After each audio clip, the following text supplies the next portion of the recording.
Com relação ao procedimento cirúrgico em si, vamos lá, anestesia, né? Para vocês é muito fácil falar isso, vocês já estão bem ali avançados, né?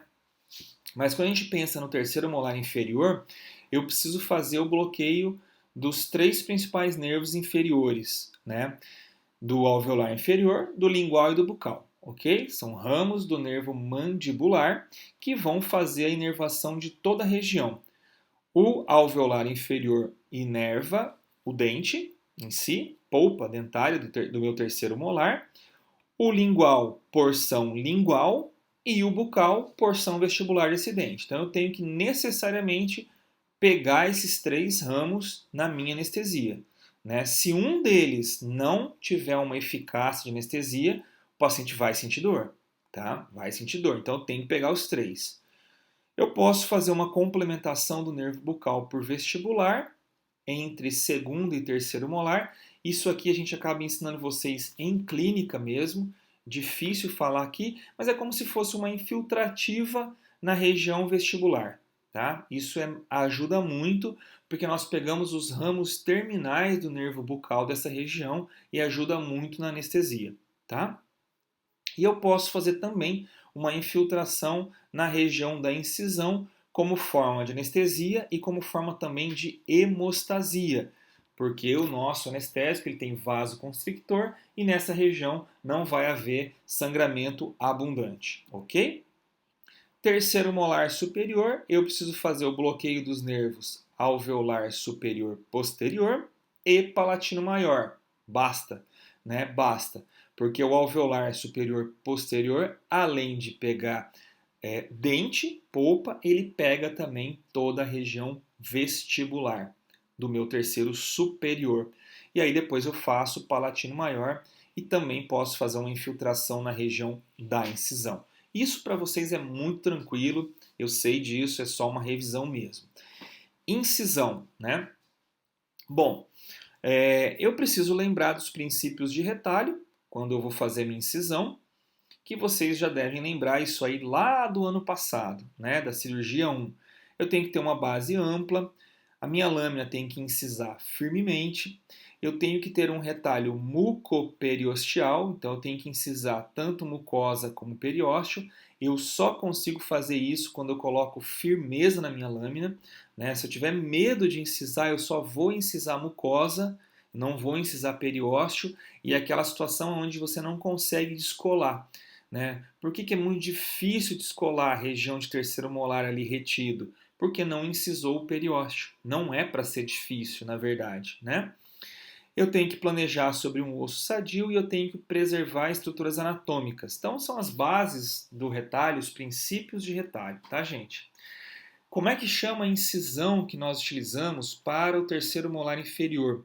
Chama a incisão de Archer. Não sei se todos lembram disso. Eu já vi cair até em concurso isso, prova para prefeitura, prova para forças armadas, né?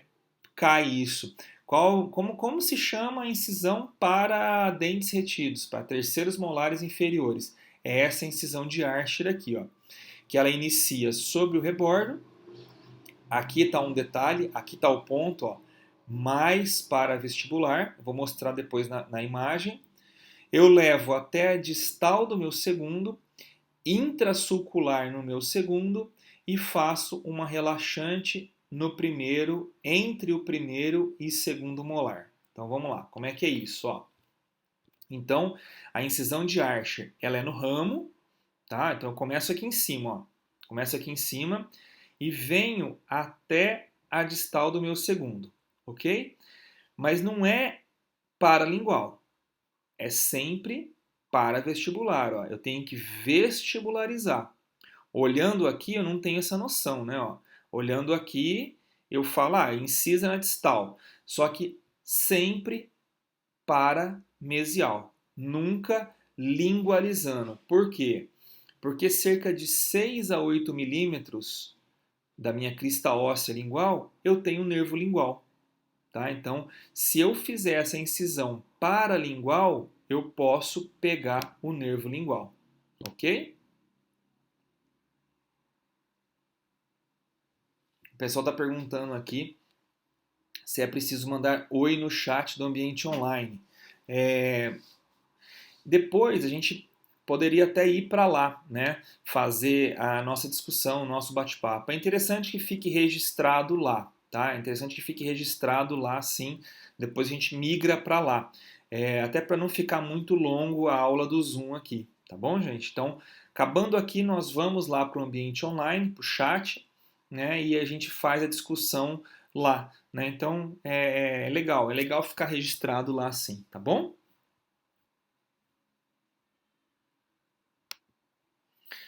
Ok, aqui, gente, então eu faço na região distal, no ramo, até a distal do meu segundo, intrasucular no meu segundo, dentro do sulco, e aqui entre o meu segundo e primeiro molar, sempre respeitando aqui a papila, né? Então a gente faz ou para cada papila ou para cada papila, tudo bem? Não posso incisar no meio da minha papila aqui. De modo que nós temos esse tipo de retalho, tá?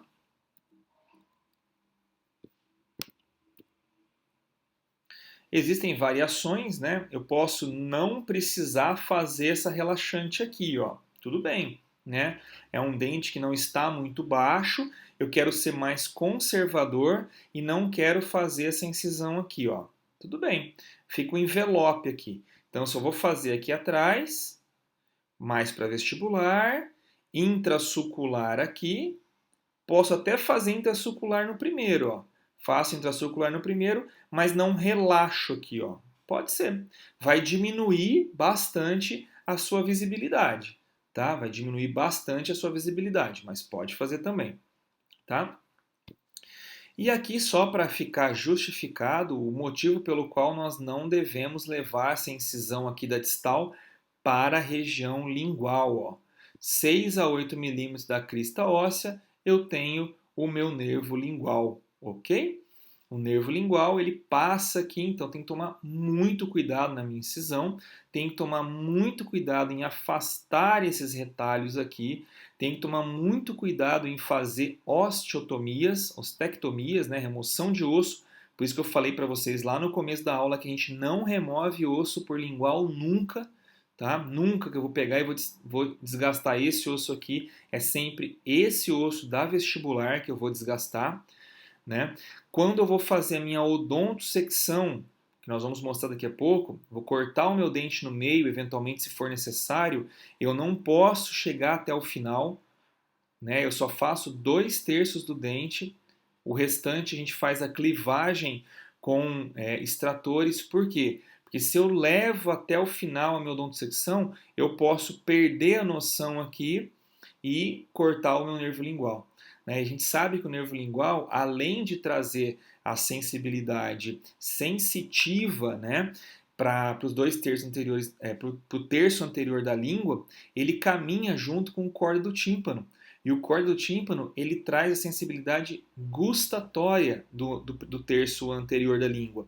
Então, o paciente, além de não sentir mais a língua, ele não vai mais sentir o gosto dos alimentos nessa região, caso eu venha romper o nervo lingual. Então, tem que tomar muito cuidado com isso, tá? Mas não tem erro, tá? Não tem erro. Se a gente fizer essa incisão aqui para vestibular, tá? Vestibularizando, tá? Não removendo o osso da lingual e não fazendo a minha odontosecção até o final, né? Não vai romper o lingual, não vai. E também cuidado no afastamento aqui lingual, não vai romper o lingual, tá? Terceiro molar superior é bem parecido, né? A incisão, eu faço ela sobre o tuber, vou até a distal do meu segundo molar, intrasucular no meu segundo molar, e aí eu faço uma relaxante entre o primeiro e o segundo. Então não tem muito segredo, né? Aqui não tem nenhum nervo importante, não preciso ficar preocupado. Posso fazer mais vestibularizado? Posso. Mas posso fazer bem no meio? Posso também. A gente acaba preconizando vestibularizar um pouco, até pela facilidade depois do acesso, né, de visualizar, né? Então, mas posso fazer bem no meio aqui do dente? Posso, né? Não tem problema não. Então eu faço aqui, na distal sobre o tuber, intrasulcular no meu segundo molar e relaxante, né, essa incisão vertical, relaxante entre o segundo e o primeiro aqui, ok? Sempre divergente aqui, né, gente? Ó, sempre divergindo essa incisão para que essa base aqui do retalho fique maior do que essa extremidade que será descolada, tudo bem? Isso aqui eu garanto vascularização para todo o meu retalho. Eu jamais posso fazer convergente para cá essa incisão, ó, tá? É sempre divergente para ter uma base mais ampla que a extremidade que vai ficar descolada, ok? Então, com relação a isso é bem tranquilo. Posso fazer uma espécie de um envelope aqui, né? Como eu comentei com vocês. Ah, eu não quero fazer uma relaxante aqui, eu quero descolar um pouco menos, eu quero ser um pouco mais conservador. Pode, né?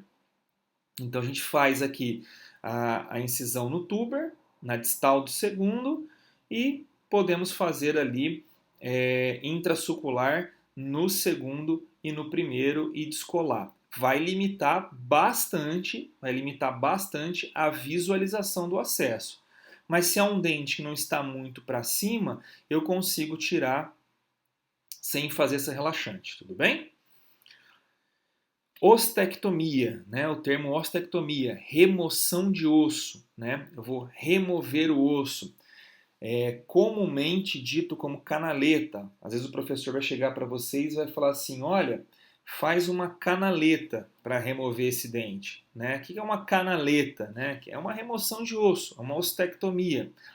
Posso fazer com autorrotação? Posso. Posso fazer com peça reta montada em micromotor? Posso. Posso fazer em peça reta em motor elétrico? Posso também.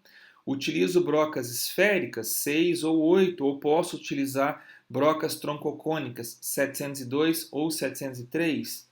Vai dar, vai do gosto do cirurgião, essas opções. Tá? Tem cirurgião que só opera com alta rotação, gosta de alta rotação. Tem cirurgião que só usa peça reta, né? Só usa peça reta. A peça reta no micromotor pneumático que a gente tem na faculdade, ela não tem muito poder de corte ósseo, né? Ela não tem torque, ela é uma baixa rotação, né? Então a gente vai ter uma dificuldade maior de cortar aquele osso. Agora, quando a gente acopla uma peça reta no motor de implante, por exemplo, que é um motor elétrico cirúrgico, aí sim a gente tem uma facilidade de corte muito grande, né? Não tá entrando, né, Gustavo? Tá. Beleza, vamos por aqui então. O ambiente online não tá entrando. O meu também não, eu não consegui entrar. Eu tentei entrar lá para deixar o link da aula, eu não consegui. Então a gente faz o nosso chat por aqui mesmo. Acabando a aula, caso alguém tenha alguma dúvida, a gente faz por aqui mesmo, tá bom? Fiquem tranquilos, não tem problema. Tá zoado, não tá entrando, né? Não tem problema nenhum. Fiquem tranquilos, tá? Então, gente, olha só. É, Independente de como nós vamos fazer, tá? Independente se nós vamos usar alta rotação, independente se nós vamos usar peça reta, o que tem que ficar claro é a irrigação. A irrigação tem que ser muito abundante, tá? Muito abundante mesmo, tá? Não posso fazer nenhum corte ósseo sem irrigação, ok? Eu não tenho como fazer isso. Por quê? Porque eu vou ter necrose óssea, tá? Então, independente se eu vou usar alta rotação, independente se eu vou usar peça reta em micromotor, independente se eu vou usar peça reta em motor elétrico, tá? Eu preciso irrigar muito bem. É isso que a gente fala, abundante irrigação com soro fisiológico estéril, tá? Eu tenho que irrigar muito bem. Se eu falhar nessa irrigação, eu vou ter necrose óssea no pós-operatório. Vai doer muito, o paciente vai reclamar muito de dor e eu vou dificultar muito a recuperação pós-operatória dessa região. Tá? Então, irrigação tem que ser abundante. Vamos lá. Bom, tem alguns estudos, né, que aí a gente acaba por por comprovar qual que é o melhor, né? Esse estudo do Dr. Okamoto, lá da Unesp, o Dr. Okamoto é um cirurgião da Unesp bem conceituado, já aposentou. Ele trabalhou com cachorros na época, com cães, né? Era permitido ainda nessa época, em 96, ó, os comitês de ética, né, permitia trabalhar com cão, vários tipos de animais, né? Hoje em dia já está muito restrito. Eles fizeram alguns estudos em mandíbula de cão, né, e dividiram os grupos em micromotor, né, peça reta ali, com pneumático, alta rotação, né, e o motor elétrico e peça reta. Foram esses os grupos que eles utilizaram, né? E os resultados que eles obtiveram é que a alta rotação ela provoca danos teciduais mais acentuados, tá? Então, histologicamente, o dano é maior quando a gente utiliza a alta rotação. E o motor elétrico com peça reta foi aonde nós tivemos menor índice de dificuldade de recuperação histológico, pelo menos, né? Então, baseado nesse estudo e em outros, eu tenho como hábito, tá, na minha clínica, utilizar peça reta com motor elétrico. Mas é porque eu tenho um motor elétrico lá na minha clínica, eu acoplo uma peça reta e eu peguei a mão para fazer isso. Mas eu posso fazer com autorrotação? Posso. Nós vamos ensinar vocês lá na faculdade, vocês podem fazer com autorrotação, só que eu preciso pensar que histologicamente o meu reparo ali vai ser pior. Mas é histológico, nem sempre extrapola para a clínica, nem sempre vai ser visível e vai ser perceptível para o paciente essa dificuldade de reparo, tá? Aqui, o mesmo grupo lá, Dr. Okamoto, eles pesquisaram o que causa mais danos no meu osso, quais tipos de brocas, né? Também em cães, ó. Eu utilizava muito cão, né? Coitadinho dos cachorros, né, gente? Mas era o que dava para fazer na época, era o que podia fazer. Então eles utilizaram tanto brocas diamantadas como brocas carbide. Aqui ele padronizou, só alta rotação, tá? E aí o que eles viram? Que as brocas diamantadas, elas aquecem excessivamente o osso. Então nós não devemos utilizar a broca diamantada para fazer ostectomia, tá? Então nós vamos preconizar brocas do tipo carbide, brocas de aço tipo carbide. Por quê? Porque tem vários estudos, não é só esse, eu estou citando apenas um, né, que mostraram que a recuperação é muito melhor quando nós utilizamos brocas do tipo carbide. Então nós não devemos utilizar broca do tipo diamantada para remoção de osso. Tudo bem? Como é que eu faço a remoção desse osso?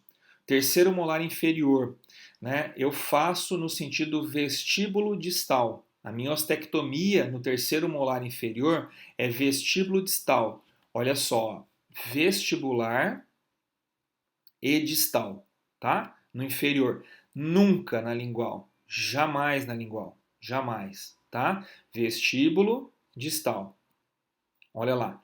Vestibular e distal. Essa é a remoção de tecido ósseo que eu faço para os meus terceiros molares inferiores, tá? Vestíbulo distal, independente do grau de classificação dele. Independente se ele está mesial, mesioangular, se ele está vertical, se ele está horizontal, é sempre vestibular e distal, tudo bem? Independente se ele está distoangular, ó, vestibular e distal, nunca na lingual, ok? Nunca.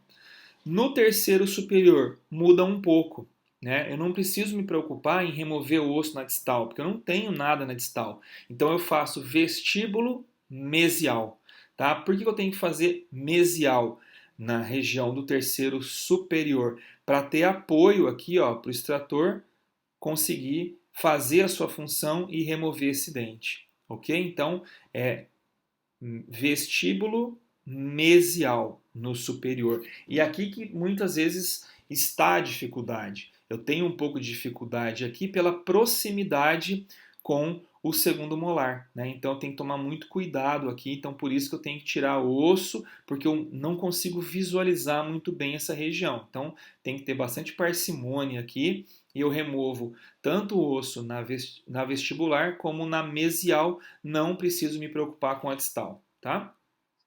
Odontosecção, como é que eu corto o meu dente? Né? Então eu preciso cortar em algumas situações? Preciso. Olha só, da mesma forma, tá? Da mesma forma eu posso usar peça reta, posso usar alta rotação, posso usar broca esférica, posso usar broca troncocônica, né? Sempre com abundante irrigação, né? Sempre com abundante irrigação. E aqui na odontosecção, se eu quiser usar brocas diamantadas, eu posso, né? Falei para vocês não usarem brocas diamantadas em osso, porque eu vou ter um dano tecidual maior. Então a gente preconiza carbide. Agora, se nesse momento da odontosecção eu quiser usar uma broca diamantada, eu posso, sem problemas, né? Sem problemas. Porque o dente ele vai ser extraído, então, independente o grau de lesão que eu vou fazer naquele dente, né? Então, eu vou tirar o dente, então eu posso fazer sim, né? Utilização de brocas diamantadas. É que, na verdade, no dia a dia, a gente já acaba usando a mesma broca, né? Eu, por exemplo, tenho como conduta usar 702, que é uma broca troncocônica, para tudo, né? Eu me adaptei. Então, ao mesmo tempo que eu estou fazendo a minha remoção de osso, eu acabei de remover o osso, eu já corto o dente, tá? Então, essa é a ideia, né?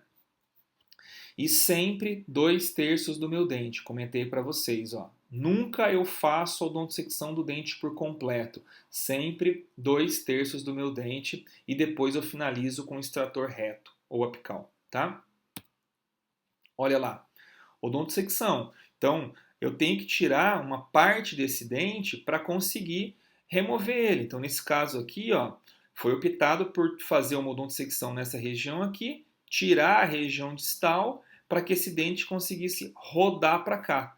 Conseguisse rodar para cá e ser removido, né? Nesse caso aqui, ó, como o dente ele estava num sentido vertical, foi optado por fazer uma odontosecção no meio dele, né, ó, bem na metade do dente. Remove-se então uma porção e depois essa outra porção aqui, ela roda para cá, ó, né? Ela estava batendo aqui no segundo molar. Vamos ver se tem alguma pergunta aqui, gente. Ah, legal, olha só, o Thiago está perguntando aqui qual a vida útil da broca 702, né? Quantos procedimentos consegue utilizar? Olha, Thiago, veja só, na verdade assim, o ideal, se a gente fosse pensar num ideal, tá? O ideal biologicamente, né, histologicamente, para ajudar a gente ali no dia a dia mesmo, na agilidade, seria usar uma broca por procedimento, tá? Esse seria o ideal, tá? O que acontece? Quando eu faço os 4/3 molares de uma vez só, né? Eu faço os 4/3 molares e eu preciso usar muita broca, tanto no inferior, às vezes até mesmo no superior, eu jogo fora depois dessa broca, né? Eu jogo fora. Né? No máximo, eu peço para minha secretária limpar, né? Lavar, esterilizar e eu dou lá pro protético que trabalha comigo, né? Para ele usar lá em modelo de gesso, enfim, né? Ele tem outra utilidade, né? Por quê? Por que eu faço isso? Porque já está embutido no valor da cirurgia, né? Uma broca carbide troncocônica, ela não é tão cara. Então eu consigo embutir junto com o custo de sutura, de fio de sutura, anestésico, eu já faço lá, eu já coloco no pacote e cobro do paciente, né? Agora, se você vai lá, tirou 1/3 molar, ou dos 4, um só teve que remover osso, dá dó de jogar fora essa broca, né? Na faculdade, a gente não joga broca quase que nunca, né? A gente compra uma broca lá no terceiro ano e usa até o final da faculdade e ainda tem, tem alunos que levam para o consultório e continuam usando lá, normal, né? Não quer dizer que não vai dar, né? Vai dar, mas vai ficar mais difícil, aquela broca ela vai perder muito a capacidade de corte, a gente demora mais na cirurgia, e, consequentemente, mais força que você está colocando ali, a tendência é que aqueça mais o osso, que o paciente tenha um dano tecidual maior, né? Então, assim, a dica que eu dou é não use muitos. Então, teve que ali usar, teve que usar bastante, umas 2, 3 vezes a broca, já pode descartar ela, né? Pode descartar, mas agora tem que cobrar para isso, você tem que ter, né, a possibilidade. R$ 18, ó, né? O Thiago está comentando aqui que R$ 18 uma broca troncocônica. Então não é muito, né, gente? A gente tem que pensar que vai facilitar a nossa vida, né? Vai facilitar muito a nossa vida na hora do procedimento. A gente vai ter que colocar muito menos força, né? A gente tem que pensar que colocar força ali na hora de uma remoção óssea, por exemplo, né? Além de você fazer um dano tecidual maior, a gente tem que pensar no dano também da nossa mão, né? A gente está também danificando a nossa mão. Então, quando a gente não consegue cortar com uma broca e fica botando muita força, a vida útil da nossa mão também vai indo embora. A gente está colocando muita força. Então, as chances de uma lesão por esforço repetitivo vão aumentando, né? Então, comecem a colocar realmente isso no papel, né? Então, como eu disse, poxa, removi tão pouco osso ali, o dente já saiu, não precisa jogar a broca fora, né? Lava, pede para a secretária lavar, muito bem lavada, seja em cuba ultrassônica ou não, esteriliza e usa mais uma vez. Agora, aquela cirurgia grande, aquela cirurgia que teve que tirar osso pra caramba, cortar dente, joga fora. Joga fora que é um custo que vocês conseguem tranquilamente embutir no procedimento, né? Ó que legal ó, essa pergunta aqui, gente. Numa extração de dente inferior, classe 3, que é um grau de dificuldade, qual anestésico de escolha, né? Olha, mepivacaína vai muito bem, tá? Vai muito bem. Confesso para vocês que é o anestésico padrão, tá? Ela tem uma profundidade de anestesia muito boa, um tempo de duração muito bom, né? Então, vai muito bem. Eu gosto muito da articaína também. Eu vejo que a articaína, ela tem, na minha opinião, tá? Na minha opinião, uma profundidade maior. Não é o que a literatura mostra. Se a gente olhar lá no livro do Malamed, por exemplo, que é um livro de referência para a gente em anestesiologia, ele vai falar que praticamente o poder de profundidade, né, da mepivacaína com a articaína é praticamente o mesmo, né? Mas clinicamente na minha mão ali eu vejo que a articaína ela dá uma profundidade maior, tá, de anestesia. Mas no geral, mepivacaína, tá? Posso usar lidocaína? Posso também, vai dar para fazer. Vai dar para fazer extração, né? Mas a gente acaba convencionando a mepivacaína 2% com vasoconstritor 1/100.000 em cirurgia, tá bom? Legal. As perguntas são muito boas aqui, viu, gente? A inter-relação aqui, no final a gente pode continuar com essas perguntas, tá? Não falta muito, não. A gente já está indo para os casos clínicos, tá? Então, olha lá, ó. Como é que eu faço para extrair um dente desses? Um dente desse, ele tá, se a gente pensar no longo eixo dele, ele está batendo aqui no segundo molar, né? Eu não consigo tirar ele nunca. É contra a lei da física, né, gente? Então, o que eu faço? Primeiro eu faço uma odontodissecção aqui, tiro a parte da coroa, né? Preciso eventualmente fazer uma odontodissecção das raízes, aí eu vou conseguir tirar uma raiz e depois a outra raiz, tá? Então sempre que vocês estiverem diante de um terceiro molar, nós vamos desenhar isso aqui, nós vamos ensinar vocês a fazer isso de uma forma muito didática, fiquem tranquilos, tá? Mas a ideia é remover o que está batendo, o que está impactando, o que está retendo, né? Então aqui é a mesma coisa, jamais eu vou conseguir tirar esse dente. né? Eu faço uma força com o extrator aqui, ele vem, bate no osso, né? Ou bate no segundo. Então eu tiro a primeira coroa e depois eu tiro a minha raiz, né? Separadamente. Às vezes sai a raiz inteira, quando a raiz ela está fusionada, às vezes não. Às vezes eu tenho que fazer uma odontodissecção das raízes também, tiro uma raiz, depois tiro a outra, ok? Aqui, olha só, mesma coisa, né? Olha a quantidade de osso que a gente tem que remover num dente disto angular. É muito osso, gente, é muito osso mesmo.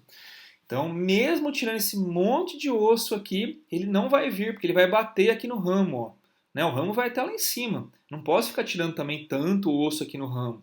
Então, chega um momento que eu descubro toda a coroa dele e aí eu tenho que cortar. Tenho que cortar a coroa, ou corto só a distal dela, ou corto a coroa inteira aqui e depois eu consigo criar esse espaço aqui para que o dente ele venha numa maneira muito mais tranquila, né? Então, essa é a ideia, é remover a porção do dente que está impactando, que está retendo, né?